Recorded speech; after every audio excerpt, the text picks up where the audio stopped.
right, so we're here with the 2023 Honda Pilot, and we've got a special guest, Chris Naughton here.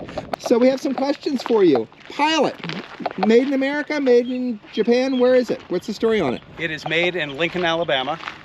Just like all of our other larger SUVs, our pickup, the Ridgeline, and the Odyssey minivan. Those are all made in Lincoln, Alabama. And the V6 engines that power them all are also made in Lincoln, Alabama. Cool. And how long has the Lincoln, Alabama plant been around? Off the top of my head, I believe it's a little over 20 years. So let's go over and have a little walk around the vehicle itself.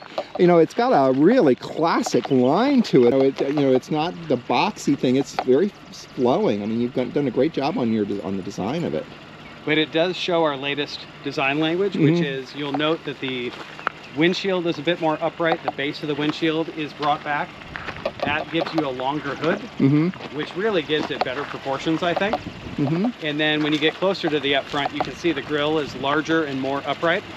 And so it has what I think you could say is more traditional SUV styling cues. Well, certainly for an American SUV style, I mean, that's one of, nice full-size American SUV. Now, is this just a 2-row or is there a 3-row option?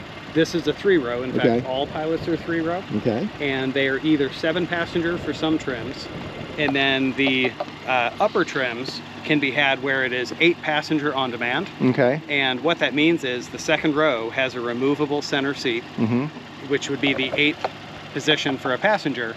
When you remove that seat, you carry it around to the cargo area, and you can put it under the cargo lid, under the cargo floor, where the seat is under there available. It's not in your garage. So right now, it's not evident that there is a 8th seating position available. Oh, cool. But that seat is stored in there, and that yellow strap is meant to be in place anytime you're driving. Okay. So that if, heaven forbid, you were in a rollover, the seat would be secured. Okay, so this seat then goes in the middle there. That's right. In the middle of the second row, because one of the big things is when you have that full second row there, it's like impossible to get back here and back this way. Well, it's actually not impossible, and let me show you why. Not with yours, but many other vehicles it is hard to get back. Even with that seat in place, do me a favor and push on that button. This button right here? Yep.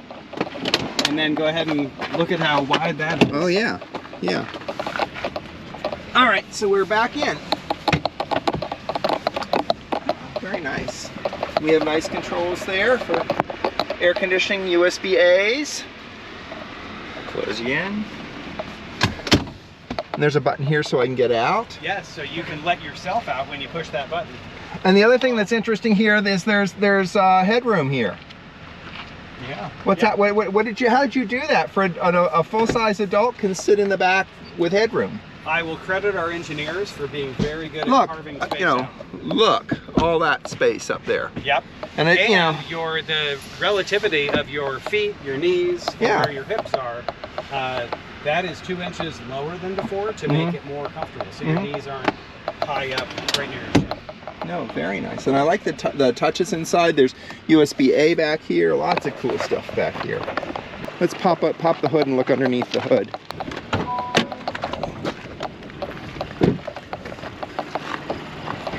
We need to do it twice? I don't think so. Okay, there you go.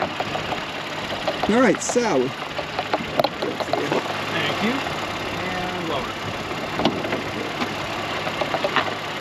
All right, so talk to me again. The engine's made in Alabama as well? Yes, made in Lincoln, Alabama. Okay. It is an all-new 3.5-liter V6. It's got 285 horsepower. It's mated to a 10-speed automatic transmission.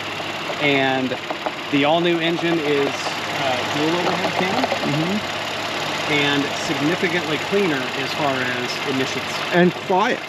And it is very quiet as well. In fact, the ticking you hear, you don't hear that in the car. That's the high-pressure injectors. Right. Well, I remember when high-pressure injection first came out, it sounded like the cars were ready to explode, and this just kind of... I wouldn't say explode. I'd say maybe sounded a little bit like a diesel. Yeah, a little diesel. Okay. We have Patrick Min from Carsplain here as well. Any questions you have for Chris on the car? No, yeah, excited to see obviously the all-new Pilot. I really like the flexibility of that second row. Yeah. Kind of you can have both captain's chairs or not, because I feel like configuration is one thing. People always want like the top trim, but they still want like the bench seat. And so I like that this gives the families both options. You can have the captain's chairs that are apart for when the kids are fighting, but it's also sometimes convenient to have the 3 cross seating. So I like that you don't have to choose one or the other, kind of get both. So as a dad, you know, and as a family man, so tell me what, you know, what's your thought on full-size SUVs? I mean, I love the minivan. We had an Odyssey for a very long time. I think that there's no getting around the convenience of the sliding door and worrying about if the kids are going to swing them out. But I do also love the fact that, you know, we do need some raised ride height, available all-wheel drive, or key purchase reasons for a lot of customers. They like that feeling of sitting up high for a vantage point. So crossovers are definitely in their moment right now. And I love it when they actually have a functional third row like we do have here in the Pilot. It's not, you know, knees up, you know, wedged against the second row seat. You actually have a serviceable for adult third row, and I think that's pretty important. We had talked a lot to them around like branded audio systems. And for the longest time, like we had shown, oh, there's like a residual credit that you get if you have like the branded system versus not. And for the longest time, I know Honda has not had like a branded audio system. They've had an up-power, up-level systems in the top trims. But yeah, now there's like value or like customer demand for kind of the branded audio. I think it is customer demand, brand recognition, and it's a known quality, or known quantity, but also a known quality. That if someone has owned a vehicle with a Bose audio system, I think they likely were happy with it and would recognize the value in it. Well, Chris, thank you so much for being here and helping us with this. You are welcome. Thanks for joining.